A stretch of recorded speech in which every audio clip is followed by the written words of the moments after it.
here is the concept of an S-curve, but the important part is that this is how you expand the life of your business. You're creating a whole bunch of products and services.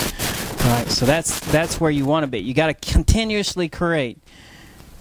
And I'll show a different picture. This is more realistic, and I'll draw it over here. So this is your normal product life cycle curve. If you had one product, you expect your company to go through that. But since we started off here, we're going to create a bunch of little products, and we're going to go through something like that each time we create it. And it's going to all taper off. Okay, and then we're going to go through. So remember the two things we said up front. One is things will get worse before they get better, and the other one is things will get better before it gets worse. Okay, things will get worse before it gets better in the actual implementation of change, and over time things will get better. Will get worse after it gets better because of the life cycle. No, that's just one way, but that's what we're talking about now. Okay? Is this helpful? All right. And so now if we stack enough of these up, then pretty soon we're going to have something that looks like that, and some of them are going to fail. So we're actually stacking them up, and that's how we make a profit. And that's real ugly, but it's ugly in real life too, because you go through the dip and you go through the life cycle. Go through the dip, you go through the life cycle.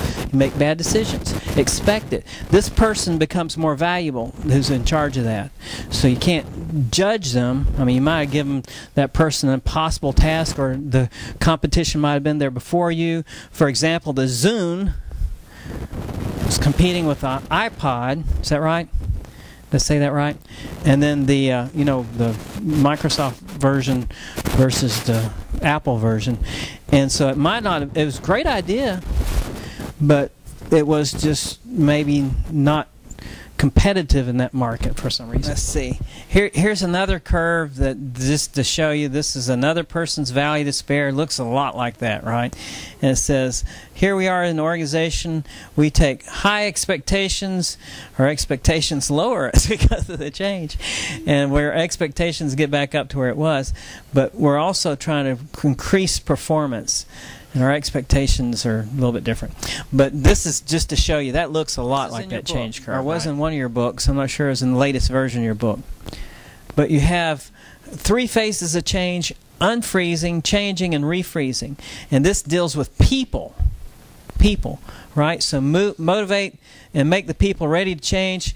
Break down folkways, customs, and traditions. That's unfreezing. Getting people out of that trench they're in and pushing them forward. Change, ready for change, get them ready for change, and newly acquired pattern behavior, refreezing them where you want them. And so that's what you have to go through if you're trying to force people into change or get them into change. So that's very much like that curve. Is we're going to talk a little bit about change on how you minimize that change, how you minimize that dip.